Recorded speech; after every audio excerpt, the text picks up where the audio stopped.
नमस्कार, स्वागत है आप सभी का जनरल नॉलेज स्टडी क्लासेस के यूट्यूब चैनल पर। आज की वीडियो में हम मूल अधिकार से जुड़े हुए इंपॉर्टेंट फैक्ट और साथ ही कुछ वन लाइनर क्वेश्चन आंसर का अध्ययन करेंगे। तो शुरू करते हैं आज की वीडियो को। तो पहला प्रश्न है, भारतीय संविधान के किस भाग के अंतर्गत नागरिकों को मौलिक अधिकार प्रदान किए गए हैं? तो भाग 3 के अंतर्गत, जो कि है अनुच्छेद 12 से लेकर 35 तक। अगला प्रश्न है, संविधान द्वारा मौलिक अधिकारों को लागू करने की शक्ति किसे प्रदान की गई है? तो सर्वोच्च न्यायालय एवं उच्च न्यायालयों को। अगला इंपॉर्टेंट पॉइंट है, भारतीय संविधान का अनुच्छेद 13 संवैधानिक प्रावधानों को संसद तथा राज्य विधानमंडलों द्वारा बनाए गए नियमों और कानूनों पर प्राथमिकता प्रदान करता है। अगला प्रश्न है, भारतीय संविधान के अनुच्छेद 13 का मुख्य उद्देश्य किसके संदर्भ में संविधान की सर्वोच्चता सुनिश्चित करना है? तो मौलिक अधिकारों के। अगला प्रश्न है, भारतीय संविधान में समानता के अधिकार का विस्तार किन अनुच्छेदों में है? तो अनुच्छेद 14 से 18 तक। अगला प्रश्न है, भारतीय संविधान का कौन सा अनुच्छेद विधि के समक्ष समता के अधिकार यानी राइट टू इक्वालिटी से संबंधित है? तो अनुच्छेद 14 है। अगला इंपॉर्टेंट पॉइंट है, जन्म, लिंग, मूल वंश, जाति, धर्म के आधार पर विभेद का प्रतिषेध अनुच्छेद 15 एक मूल अधिकार है जिसे समानता के अधिकार के अधीन वर्गीकृत किया गया है। अगला प्रश्न है, भारतीय संविधान की प्रस्तावना में प्रयुक्त समाजवाद शब्द को किस अनुच्छेद के साथ समग्रता में रखकर सर्वोच्च न्यायालय द्वारा समान कार्य के लिए समान वेतन का मौलिक अधिकार प्रदान किया गया है? तो अनुच्छेद 14 तथा 16। अगला प्रश्न है, भारतीय संविधान के अनुच्छेदों में कौन सा एक लोक नियोजन के विषय में भारत के सभी नागरिकों को अवसर की समानता की गारंटी प्रदान करता है? तो अनुच्छेद 16 का 1 और 16 का 2। अगला प्रश्न है, अन्य पिछड़ा वर्ग यानी ओबीसी जातियों के वर्गीकरण हेतु किसकी अध्यक्षता में आयोग का गठन किया गया है? तो जस्टिस रोहिणी की अध्यक्षता में। नेक्स्ट यहाँ पर संवैधानिक उपबंध दिए गए हैं, इसे दो भागों में वर्गीकृत किया गया है। पहला है केवल भारतीय नागरिकों को प्राप्त मूल अधिकार और दूसरा है भारतीयों एवं विदेशी नागरिकों को प्राप्त मूल अधिकार। तो केवल भारतीय नागरिकों को प्राप्त मूल अधिकारों में सबसे पहले है धर्म, मूल वंश, जाति, लिंग या जन्म स्थान के आधार पर विभेद का प्रतिषेध, और यह है अनुच्छेद 15 के अंतर्गत। दूसरा है लोक नियोजन के विषय में अवसर की समता, जो कि है अनुच्छेद 16 के अंतर्गत। तीसरा है वाक एवं अभिव्यक्ति शांतिपूर्ण एवं शस्त्र रहित सम्मेलन करने, संघ एवं सरकारी समिति बनाने, भारत के राज्य क्षेत्र में आवास, संचरण एवं बसने तथा व्यापार करने की स्वतंत्रता, और यह है अनुच्छेद 19 के अंतर्गत। चौथा है अल्पसंख्यक वर्गों के हितों का संरक्षण, जो कि है अनुच्छेद 29 के अंतर्गत। पांचवा है शिक्षण संस्थाओं की स्थापना और प्रशासन करने का अल्पसंख्यक वर्गों को अधिकार, और यह है अनुच्छेद 30 के अंतर्गत। तो केवल भारतीय नागरिकों को प्राप्त मूल अधिकारों में है अनुच्छेद 15, अनुच्छेद 16, अनुच्छेद 19, अनुच्छेद 29 और अनुच्छेद 30। दूसरा है भारतीय और विदेशी नागरिकों को प्राप्त मूल अधिकार, तो इसमें सबसे पहले है विधि के समक्ष समता और विधियों का समान संरक्षण, जो कि है अनुच्छेद 14 के अंतर्गत। दूसरा है अपराधों के लिए दोष सिद्धि के संबंध में संरक्षण, जो कि है अनुच्छेद 20 के अंतर्गत। तीसरा है जीवन का अधिकार, जो कि है अनुच्छेद 21 के अंतर्गत। चौथा है शिक्षा का अधिकार, जो कि है अनुच्छेद 21A के अंतर्गत। पांचवा है कुछ दशाओं में गिरफ्तारी एवं निरोध से संरक्षण, जो कि है अनुच्छेद 22 के अंतर्गत। छठा है शोषण के विरुद्ध अधिकार, जो कि है अनुच्छेद 23 और अनुच्छेद 24। सातवां है धर्म और संस्कृति की स्वतंत्रता का अधिकार, जो कि है अनुच्छेद 25, 26, 27 और 28 के अंतर्गत। तो आपको याद रखना है केवल भारतीयों को प्राप्त अधिकार है अनुच्छेद 15, अनुच्छेद 16, अनुच्छेद 19, अनुच्छेद 29 और अनुच्छेद 30।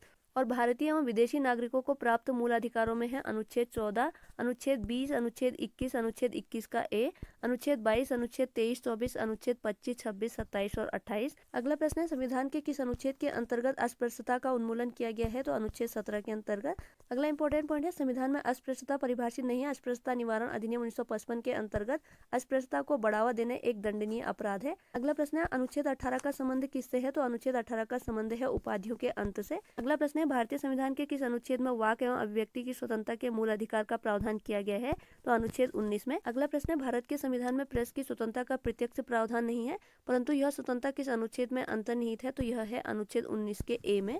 अगला इंपॉर्टेंट पॉइंट है, भारतीय संविधान में आर्थिक समानता समानता के मौलिक अधिकार में सम्मिलित नहीं है। नेक्स्ट यहाँ पर अनुच्छेद 19 के अंतर्गत 6 स्वतंत्रताएं दी गई हैं। तो पहला है वाक और अभिव्यक्ति की स्वतंत्रता, जो कि अनुच्छेद 19(1) के ए में है। दूसरा है शांतिपूर्ण हथियार रहित सम्मेलन करने का अधिकार, जो कि अनुच्छेद 19(1) के बी में है।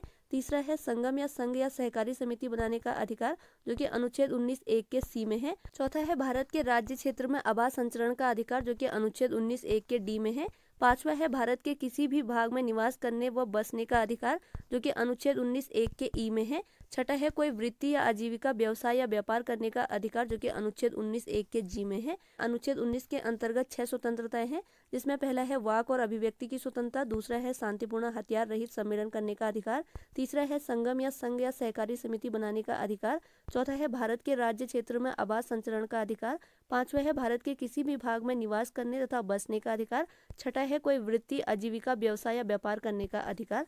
तो इम्पोर्टेंट है। अगला प्रश्न है, भारतीय संविधान के किस अनुच्छेद के अंतर्गत यह प्रावधान किया गया है कि किसी अपराध के अभियुक्त को स्वयं अपने विरुद्ध गवाह बनने के लिए बाध्य नहीं किया जा सकता? तो यह कहा गया है अनुच्छेद 20 के सी में।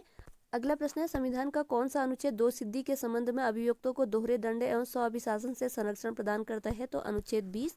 अगला प्रश्न है, भारतीय संविधान का कौन सा अनुच्छेद व्यक्ति की विदेश यात्रा के अधिकार को संरक्षण प्रदान करता है? तो अनुच्छेद 21। अगला प्रश्न है, मौलिक अधिकारों के अंतर्गत कौन सा अनुच्छेद बच्चों के शोषण के विरुद्ध प्रावधान से संबंधित है? तो अनुच्छेद 24। अगला इंपॉर्टेंट पॉइंट है, भारतीय संविधान के अनुच्छेद 25 में प्रयुक्त हिंदू शब्द में बौद्ध, जैन और सिख धर्म सम्मिलित है। अगला प्रश्न है, भारतीय संविधान के अनुच्छेद 32 के अंतर्गत कौन से अधिकार परिवर्तित किए जा सकते हैं? तो मौलिक अधिकार। अगला प्रश्न है, मौलिक अधिकारों का संरक्षक कौन है? तो न्यायपालिका है। अगला इंपॉर्टेंट पॉइंट है, भारतीय संविधान का अनुच्छेद 30 का 1 अल्पसंख्यकों को अपनी रुचि के शिक्षण संस्थाओं को स्थापित एवं संचालित करने के अधिकार को संरक्षण प्रदान करता है। अगला प्रश्न है, डॉक्टर भीमराव अंबेडकर ने मौलिक अधिकारों में से किसे संविधान का हृदय और आत्मा कहा है? तो संवैधानिक उपचारों का अधिकार, जो कि अनुच्छेद 32 है। अगला प्रश्न है, व्यक्तिगत स्वतंत्रता के अधिकार के लिए कौन सी याचिका दायर की जा सकती है? तो बंदी प्रत्यक्षीकरण।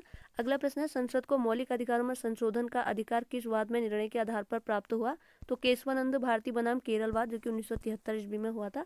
अगला प्रश्न है, संपत्ति के मौलिक अधिकार को किस संविधान संशोधन के द्वारा मौलिक अधिकारों की श्रेणी से हटाकर केवल वैधानिक अधिकार बनाया गया? तो 44वां संविधान संशोधन 1978 द्वारा। अगला प्रश्न है, वर्तमान समय में भारतीय संविधान के अंतर्गत संपत्ति का अधिकार यानी राइट टू प्रॉपर्टी किस प्रकार का अधिकार है? तो यह एक वैधानिक अधिकार है। अगला इंपॉर्टेंट पॉइंट है, सूचना का अधिकार यानी राइट टू इन्फॉर्मेशन एक विधिक अधिकार है जो सूचना के अधिकार अधिनियम 2005 के माध्यम से प्रदान किया गया है। अगला प्रश्न है, आर्थिक रूप से पिछड़े वर्ग यानी कि इकोनॉमिकली वीकर सेक्शन यानी ईडब्ल्यूएस को आरक्षण प्रदान करने के लिए संविधान में कौन से अनुच्छेद जोड़े गए हैं? तो अनुच्छेद 15 का 6 तथा अनुच्छेद 16 का 6। अगला प्रश्न है, 6 से 14 वर्ष की बच्चों को प्रदत्त शिक्षा का अधिकार किस प्रकार का अधिकार है? तो यह मौलिक अधिकार है। अगला इंपॉर्टेंट पॉइंट है, भारतीय संविधान द्वारा प्रदत्त संवैधानिक उपचारों का अधिकार गैर नागरिकों को भी उपलब्ध है। अगला प्रश्न है, कौन सा मूल अधिकार राष्ट्रीय आपातकाल यानी नेशनल इमरजेंसी, जो कि अनुच्छेद 352 में है? तो कौन सा मूल अधिकार राष्ट्रीय आपातकाल में भी समाप्त या सीमित नहीं किया जा सकता है? तो यह है व्यक्तिगत स्वतंत्रता तथा जीवन का अधिकार।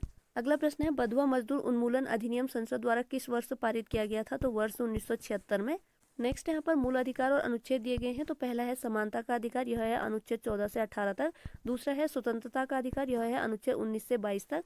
तीसरा है शोषण के विरुद्ध अधिकार, यह है अनुच्छेद 23 और 24। चौथा है धर्म की स्वतंत्रता का अधिकार, यह है अनुच्छेद 25 से 28 तक। पांचवा है संस्कृति और शिक्षा संबंधी अधिकार, यह है अनुच्छेद 29 और 30। छठा है संवैधानिक उपचारों का अधिकार, यह है अनुच्छेद 32 में। अगला इंपॉर्टेंट पॉइंट है, अनुच्छेद 26 के अंतर्गत सभी धर्मावलंबियों को धार्मिक संस्था की स्थापना और धार्मिक कार्यों के प्रबंधन का अधिकार प्राप्त है।